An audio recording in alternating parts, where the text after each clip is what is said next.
Class 5 English Chapter 7.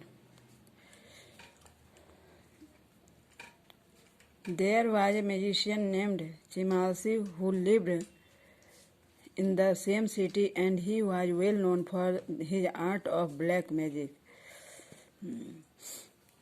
जिस जगह पे जिस शहर में ये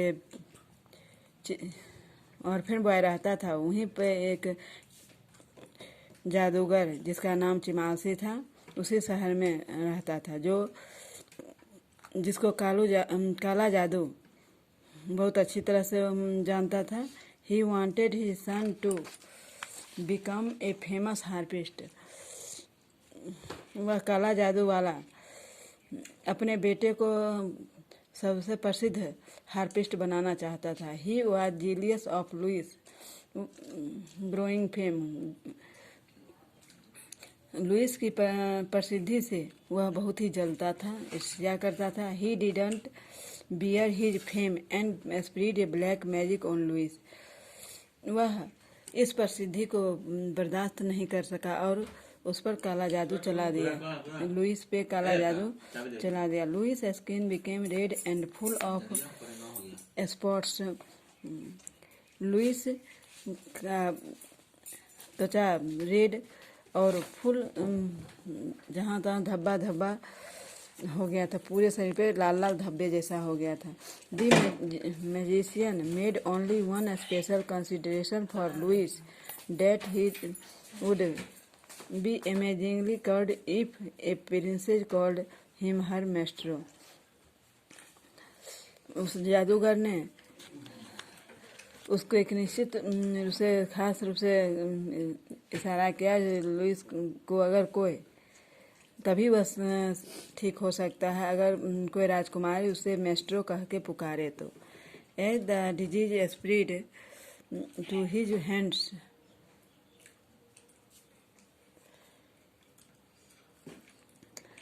उसके पूरे हाथ में बीमारी फैल चुकी थी. Louis left the village in humiliation and started living in a forest.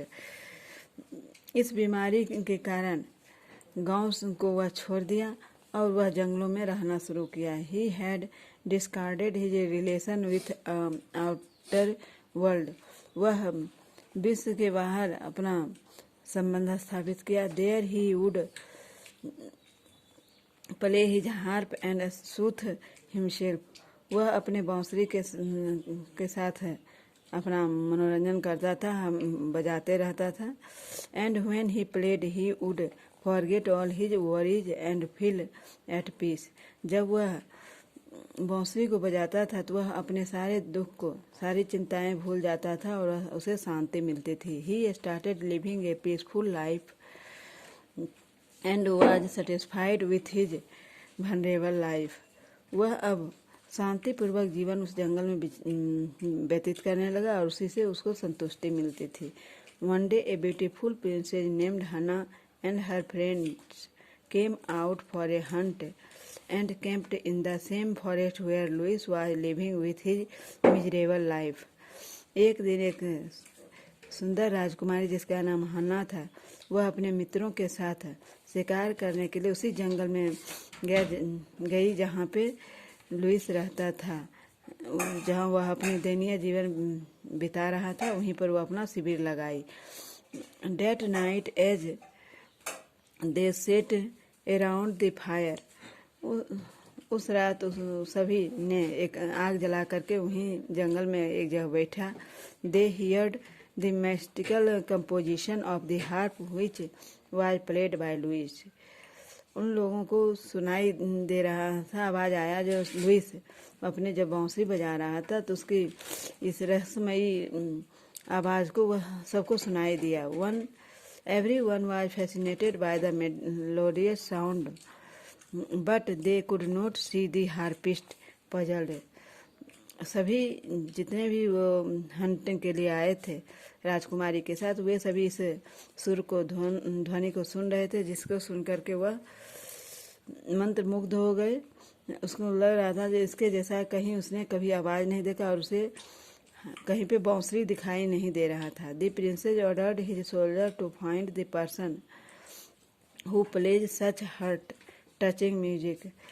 उसने राजकुमारी ने सभी सैनिकों को उस व्यक्ति का पता लगाने के लिए कहा जो यह म्यूजिक बजा रहा था। इसके म्यूजिक से इसके हृदय को छू दिया। दी soldier set of on horse back and search the forest meticulously. सैनिक अपना हॉर्स लेकर के उसको जंगल में ढूंढने के लिए चला। Finally they found Louis sitting on a rock playing harp freely.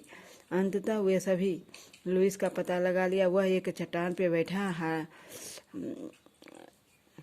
वह हार्प बजा रहा था, बांसुरी बजा रहा था। आफ्टर सम टाइम, कुछ समय बाद, when he stopped playing the guard captain approached him. कुछ समय बाद जब वह अपना बांसुरी बजाना बंद किया तो उसने देखा जो वहाँ पे गार्ड के जो कैप्टन थे वह वहाँ पहुँचा। Louis tried to cover his body with a shawl to hide his ugliness. Louis अपने शरीर को शॉल से ढकने की कोशिश कर रहा था, अपने क्रूरता को छुपाने की कोशिश कर रहा था। In the bright moonlight the guard captain could not help himself to see the ugliness of Louis because of the spot and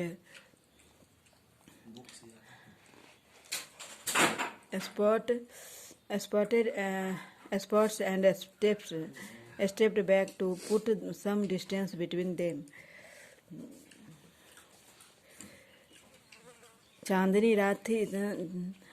guard के जो कैप्टन थे वह उसको क्रूरता को देखने में नहीं देख पा रहा था कि लुइस की, क्योंकि वह जहाँ तहाँ धब्बा था और वह कुछ दूरी पर रुका हुआ था। सोल्जर जो अभी गए थे वह कुछ दूर हटके खड़ा था, जिसके कारण उसको देख नहीं पा रहा था। आज इतना ही, फिर अगले क्लास में इंग्लिश टू इंग्लिश वर्ड याद कर लेना।